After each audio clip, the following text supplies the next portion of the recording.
Kabupaten Batang Jaya selalu PSM berdiri.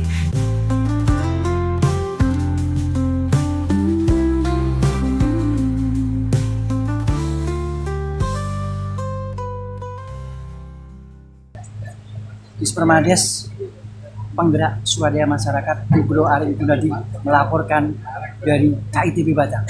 Sukses untuk kita semua. Salam Om Swastiastu, Namo Buddhaya, salam kebajikan, salam sehat. Yang saya hormati Dirjen Bina Lavotas Pak Budi Hartawan, yang saya hormati staf khusus Menteri Ketenagakerjaan, yang saya hormati Kadisnaker Trans Provinsi Jawa Tengah, yang saya hormati pejabat Bupati Batang Ibu Lani Dwi Rezeki beserta jajaran pemerintahan Kabupaten Batang, yang saya hormati Ketua Komisi E DPRD Provinsi Jawa Tengah, yang saya hormati Dirut PT KITB Bapak Galili Saksono, yang saya hormati para pejabat tinggi Pratama di lingkungan Kementerian Ketenagakerjaan.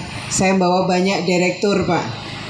Kalau saya hitung-hitung, direktur, kepala biro 1, 2, 3, 4, 5, 6, 7. Ini terbanyak saya kunjungan yang disertai pejabat tinggi Pratama.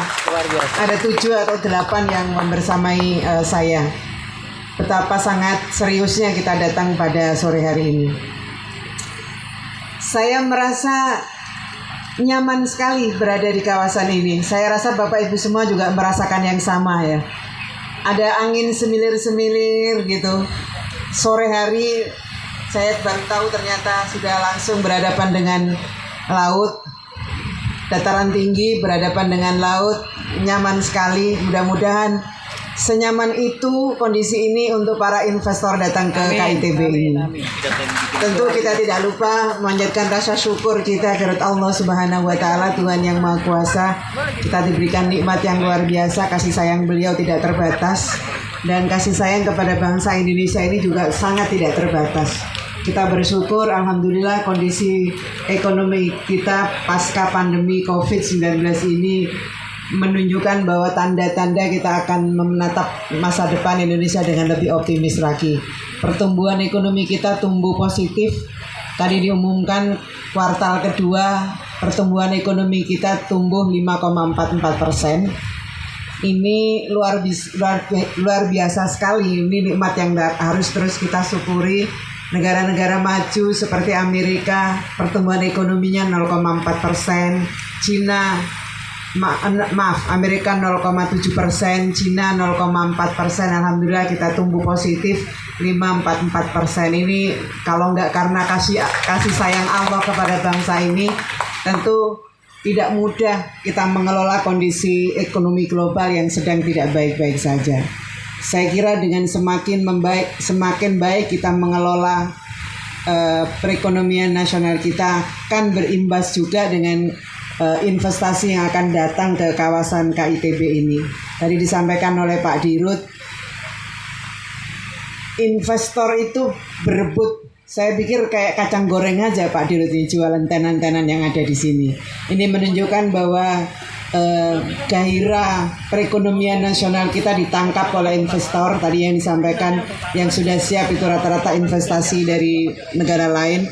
Ini menunjukkan bahwa iklim berusaha kita semakin kondusif seperti yang diinginkan oleh Bapak Presiden, seperti yang diinginkan kita merancang Undang-Undang Cipta Kerja, iklim yang kondusif yang akan terus terbangun hubungan industrial yang kondusif, yang pada akhirnya juga ujung-ujungnya adalah penyerapan tenaga kerja yang banyak, dan kemudian lanjutnya ini nggak berhenti, tenaga kerjanya terserap banyak, tapi juga memberikan kesejahteraan kepada para pekerjanya. Itu maksud dari kenapa kita mengundang investor untuk datang ke Indonesia dengan menciptakan iklim hubungan industrial yang kondusif.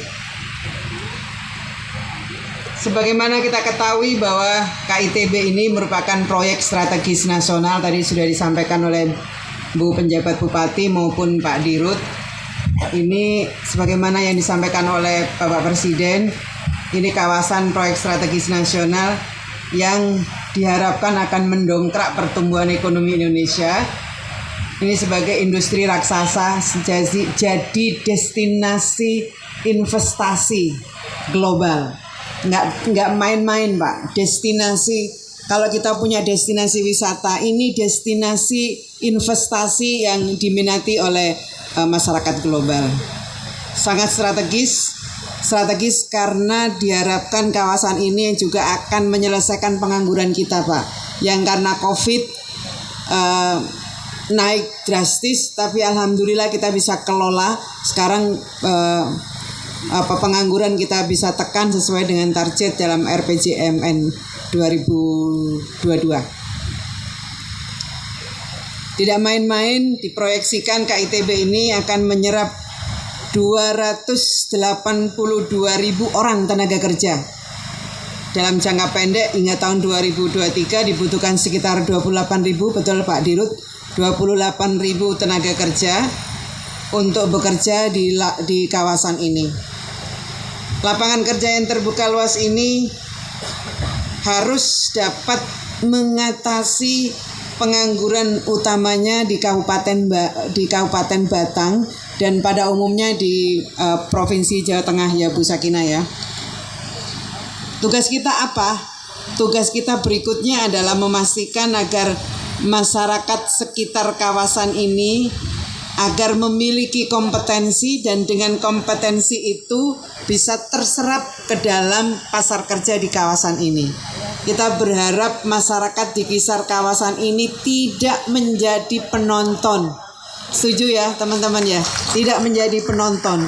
Dengan cara apa? Dengan cara kita menyiapkan mereka menjadi tenaga kerja yang kompeten, yang sesuai dengan kebutuhan pasar kerja di kawasan ini. Jadi tidak hanya masyarakat di sekitar Batang, Bu Sakina, tapi masyarakat di Jawa Tengah. Ini sekedar bocoran saja. Banyak sekali naga-naganya, ada banyak realokasi dari kawasan dari wilayah lain. Saya sedang tahan. Nanti kalau semuanya datang ke sini nanti ada pengangguran yang besar di wilayah yang lain. Kita sedang terus upayakan agar jangan sampai terjadi realokasi dengan satu, memastikan kondusivitas hubungan industrial. Kemudian memastikan tidak ada kesenjangan pengupahannya. Kalau masih ada kesenjangan pasti akan ada realokasi dari wilayah satu ke wilayah Indonesia yang lain. Kita ingin wilayah Jawa Tengah, wilayah Batang penganggurannya rendah. Kita juga ingin wilayah yang lain juga sama. Jadi kita ingin semua wilayah di Indonesia ini ditangkap oleh pasar kerja yang tersedia.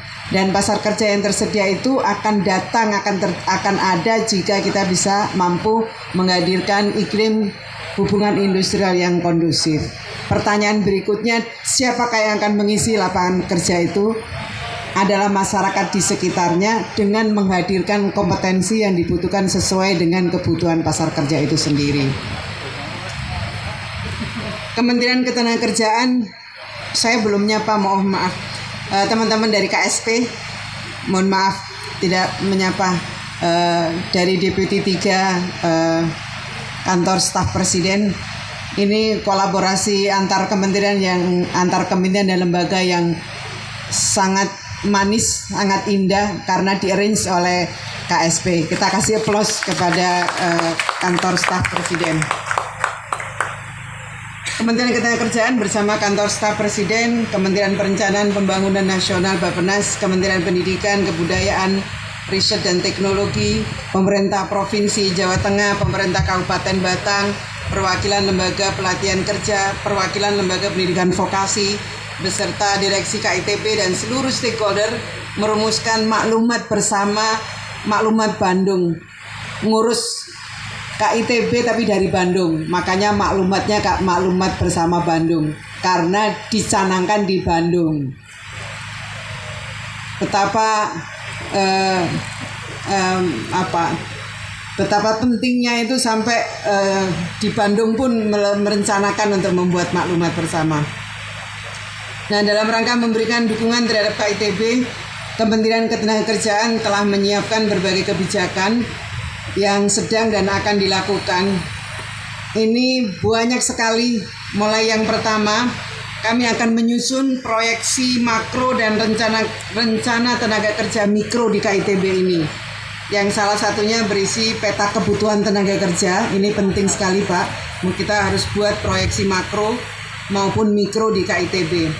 Yang kedua, kami sedang mengembangkan sistem informasi pasar kerja di KITB ini melalui integrasi iMakaryo dan Batang Karir Hub, karir dengan Karir Hub yang akan terintegrasi dalam ekosistem siap kerja. Yang ketiga, kami juga akan meningkatkan kualitas dan kapasitas pelatihan kompetensi di Batang ini dan sekitarnya dengan menambah kejuruan dari program Balai Besar Pelatihan Vokasi dan Produktivitas Semarang. Yang ketiga. Yang keempat, kami akan perkuat UPTD Balai Latihan Kerja Kabupaten Batang, Bu. Memperkuat yang kelima, memperkuat LPKS dan BLK komunitas di Batang dan sekitarnya. Coba, nggak hanya BLK UPTP, BLK UPTD ini sampai BLK komunitas pun mendukung proyek di KITB ini. Kemudian kami juga akan membangun satuan pelayanan UPTP Balai Besar Pelatihan Vokasi Semarang di KITB ini yang nanti lahannya akan saya lihat itu luar biasa. Satker dari UPTP BLK Semarang akan dibuat di KITB ini. Itu yang keenam. Yang ketujuh, memasifkan sertifikasi kompetensi dengan memperkuat dan mengembangkan LSP sesuai dengan kebutuhan industri. Masih ada lagi yang berikutnya, untuk mendukung kesiapan supply calon tenaga kerja, kami juga akan memperkuat dan mengembangkan bursa kerja khusus atau BKK di lembaga-lembaga pelatihan, sekolah-sekolah vokasi termasuk SMK-SMK. Itu yang ke-8. Yang ke-9, kami juga akan mengembangkan program perluasan kesempatan kerja di KITB ini, termasuk mengintegrasikan program perluasan kesempatan kerja berbasis kawasan di dataran tinggi. Kami punya 15 kawasan berbasis perluasan kesempatan kerja berbasis kawasan di 15 kawasan di seluruh Indonesia. Batang ini salah satunya. Kemudian yang ke-10, kami sedang dan akan menangani karyawan PTPN 9 yang terdampak pembangunan KITB ini. Saat ini sedang dilakukan asesmen dan reskilling terhadap 808 karyawan terdampak agar dapat kembali bekerja. Tidak cukup itu, untuk mengkonsolidasikan itu semua, Kementerian Ketenagakerjaan bersama dengan KSP dan Bappenas, kami akan memfasilitasi pembentukan SDC, Skill Development Center, di Kabupaten Batang dan Kendal. SDC ini adalah sebuah forum kolaborasi multi-stakeholders dalam mempersiapkan tenaga kerja yang kompeten di kawasan ini. Ini sesuai dengan mandat Perpres nomor 68 tahun 2022. Tidak cukup itu, dan dalam rangka mendekatkan pelayanan ketenagakerjaan, kami akan membangun anjungan siap kerja yang akan dimulai pada pembangunan pertama akan dimulai hari ini, tapi kami juga sudah disiapkan untuk sementara kantor anjungan siap kerja. Itu ke-12. Aduh, masih saya nggak bisa napas, terlalu banyak yang diberikan oleh Kementerian Ketenagakerjaan ke kawasan ini. Ini tidak lain dan tidak bukan, kita ingin kawasan ini berdampak luas. Kabupaten